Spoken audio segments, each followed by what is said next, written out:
got a short screencast here just to summarize the notes on apartheid that were taken in class. So I'm just going to go through them quick. The background of this is that it's a government policy created by the South African government for the separate development of the races. Remember, in South Africa at the time, only 16% of the population is white. Most of the population are called Afrikaners. They're descendants of the Boers, which are the Dutch. And you can see here signs, right, that would indicate restrooms for different races. And this is a poster against apartheid. And we'll talk about that later in class. Some of the early laws that were passed in the 1920s, all people are classified by birth at race, or by race, by birth. There's a Group Areas Act, which confined people that were not white to segregated areas. There's the Land Act, which prevented all Africans from owning property, and the Separate Amenities Act, where the segregation of public facilities, a lot like we saw in the Jim Crow South. One of the most destructive laws was something called the pass laws, where if you were African, you had to carry a passbook at all time, your ID. And if you didn't have it, you didn't have permission to be in that area, you could be arrested and put in jail. If you wanted to travel anywhere in your own country, you needed it. If you just wanted to be outside after dark, you needed it. And specifically to get a job, you would need to always have your passbook. Another law passed was something called the Homelands Act, sometimes called Bantustans.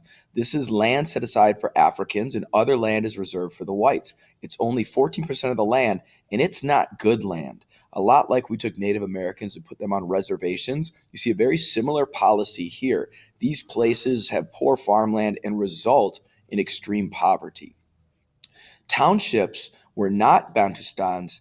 They are areas near cities where Africans who were going to work some of the lower level jobs in factories were forced to live because they had to be able to travel into the city to do their work during the day.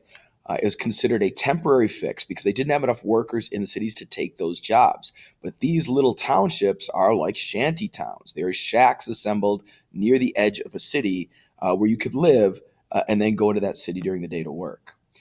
Obviously, there were protests against apartheid. The main group is the ANC, the African National Congress, and the Inkatha Freedom Party, which were descendants of the Zulus. These groups worked together at first, but became rivals in terms of their goals, the Inkatha Party being a little bit more radical of the two. In Sharpsville in 1960, you have this peaceful protest over pass laws, and tragically, the government massacres the protesters. This was a turning point in the movement. The African National Congress responds, forming Umkhonto we Sizwe, which is the Spear of the Nation, a much more radical faction that would use force if necessary. In Soweto in 1976, another protest, a student protest against a government order that the language of schools must be Afrikaans, which is the white language of the Boers. Again, this is ethnocentrism at its worst. Police try to disperse the crowd, and there's riots throughout townships in South Africa.